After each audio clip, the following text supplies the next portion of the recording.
Hi guys, welcome back to my YouTube video channel again. This time I'll be talking to you about the most important steps in the preparation of will and estate. I'm going to discuss now. It is going to be a little longer, so I request you to listen till the end. First thing first, when you leave from this earth,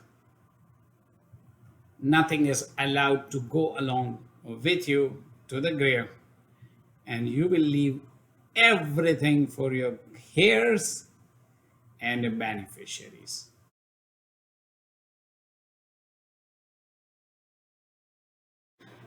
So let's prepare how to leave estate. Now, emphasis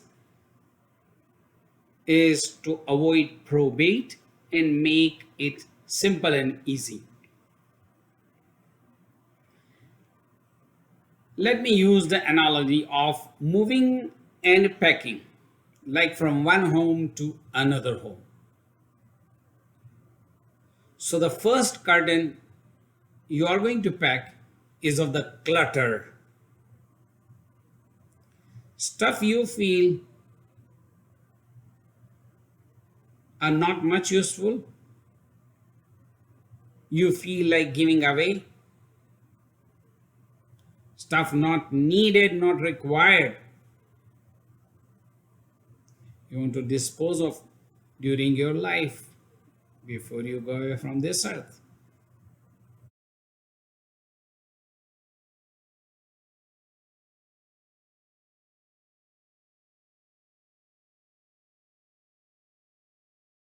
So you saw this souvenirs which I have in my home from traveling around the world I collected.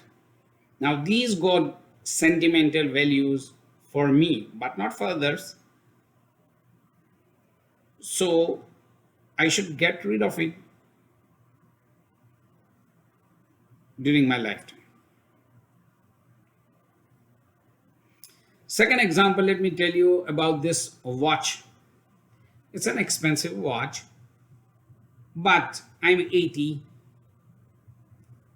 vision is impaired, mobility is an issue. Do you think that I need it at age 80 with all these complications? Better is to give it away during my lifetime.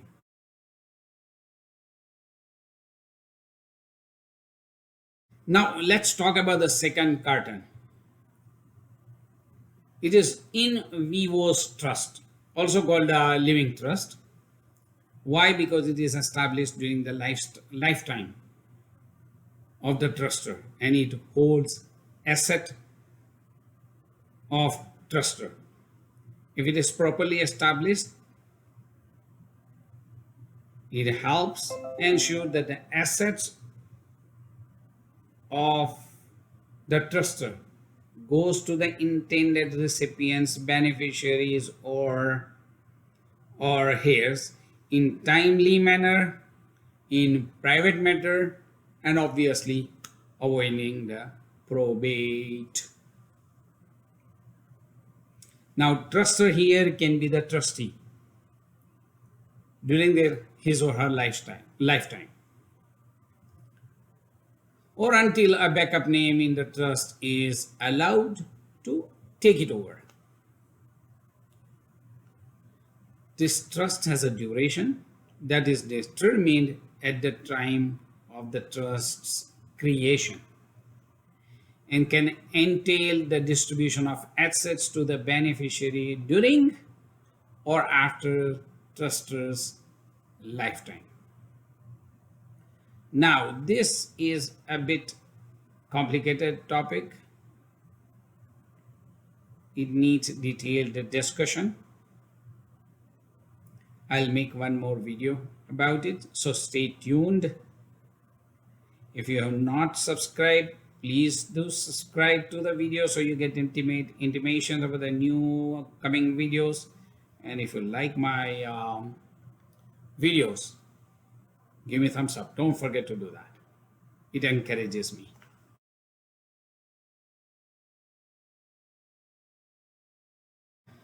So, guys, third curtain is common and simple.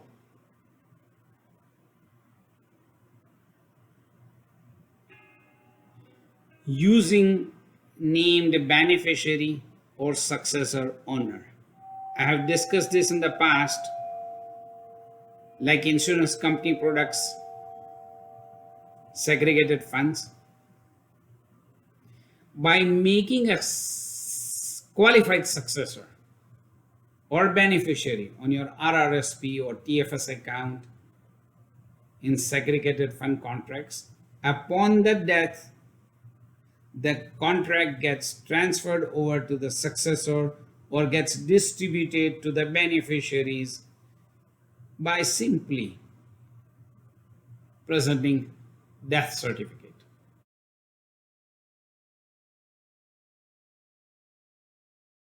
Now let's talk about the fourth curtain. It is about joint tenancy.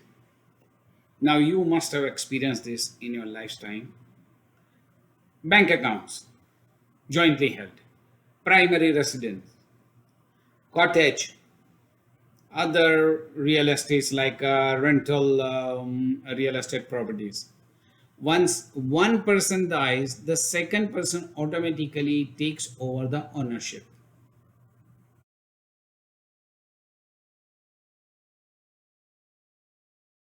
So the last and the final fifth curtain, everything else goes in it.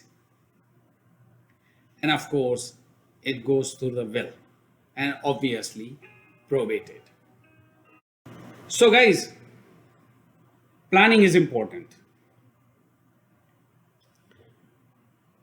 Stay tuned and listen to me in my next video clip.